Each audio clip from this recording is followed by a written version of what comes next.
Is Limbus Company a horror game?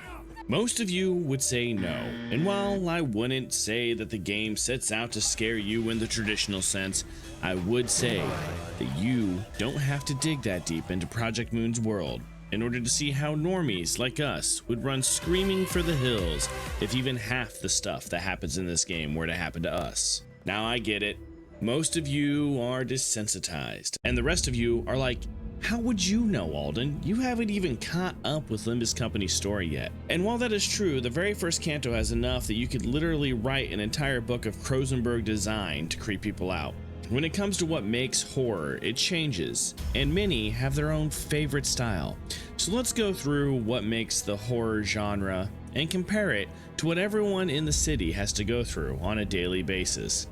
Horror has one of the most diverse set of subgenres after all. We have slashers. Anything from the slow marching style of Jason Voorhees to the teleporting hyperspeed chasers like someone like Freddy Krueger. Damn. I did not mean to make a Freddy versus Jason reference there, but screw it, I'm keeping it in. And yes, Project Moon has this, and the best example comes from Cromer's assistant Guido. I mean, hell, all of Canto 3 could be a slasher film with a harbinger twist. I get it, I've added so many terms and explained none of them. So, just to let you guys know, I basically grew up watching horror movies, and the harbinger is always the creepy guy that warns the group not to go to wherever they are, and they go there and get slaughtered anyway. In Wrong Turn, it was the gas station attendant. In The Hills Have Eyes, it was a gas station attendant. In Cabin in the Woods, okay, shit, guys. If you see a creepy gas station attendant, just turn around and go home. No reason to continue if it'll just be death to go wherever you're going to go. And while we don't have a gas station attendant to warn us in Limbus Company, the signs are all there. Subtle talks with Virgilis and Siegfried, the way Sinclair is acting, and just the atmosphere all change as we enter the village that Sinclair is from. People screaming and being hung in a macabre display, as a purge or even strangers like horror situation is shown to us as we enter the town. Somehow Cromer knows almost the second we enter the town, and like Freddy stalking you in your dreams, she taunts us to come to her as her second in command, Guido, is supposedly defeated. And as you make your way towards Cromer, the one who's mind fucking you and pulling the strings, Guido rises back up and slowly stalks you like Jason through the village that is now his until you are finally able to stop him for good. Even Effie and Sade go through the horror and are tortured like so many gore-fest styled movies that came out since Saw and Hostel. And like so many movies, now even when the team wins, it's not at their own hands, but by some sort of intervention when Damon, stepping in to be the cop of the story, puts down the now monstrous form of Cromer and saves the sinner's asses. Now, I'm no expert on the horror genre, but I figured that I'm just going to go ahead and freeform the rest of this a little bit.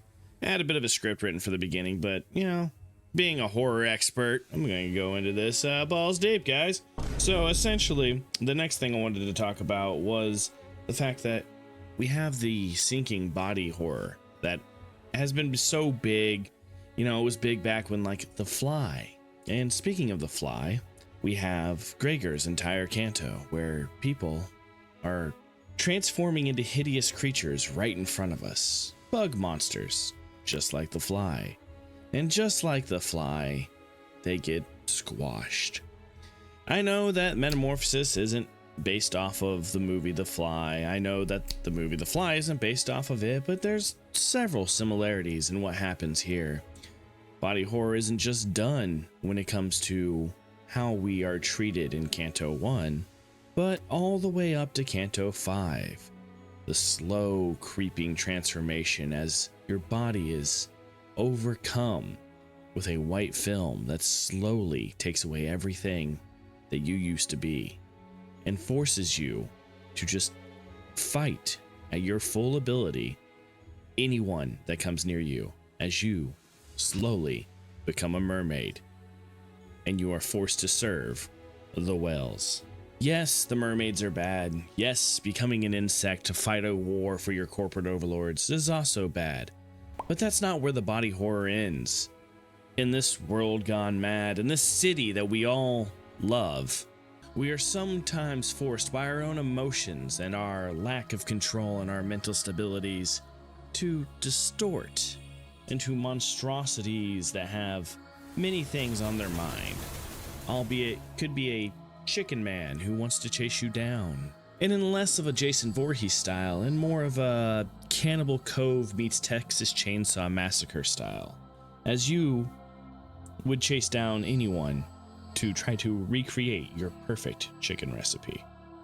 Distortions can do anything from turn you into that mad chicken man all the way into turning you into a giant fish goddess in what happened in the most recent Arknights event.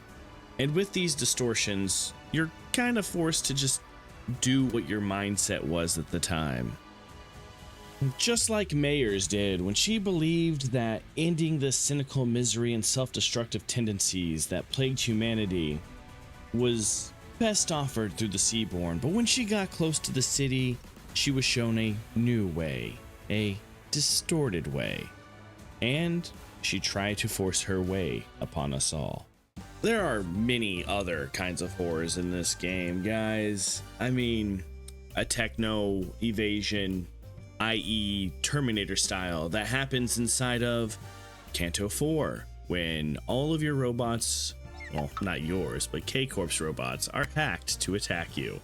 You can go back to Lobotomy Corporation, where literally the things you have to take care of and the abnormalities that now give you energy to run your city are controlled, i.e. the style of, say, Cabin in the Woods. And all it takes is someone pushing the wrong button to free all of your abnormalities to lead into what Limbus Company is basically doing now, where you have to go and collect all of these golden boughs of these places where horrors live and destruction is around every corner.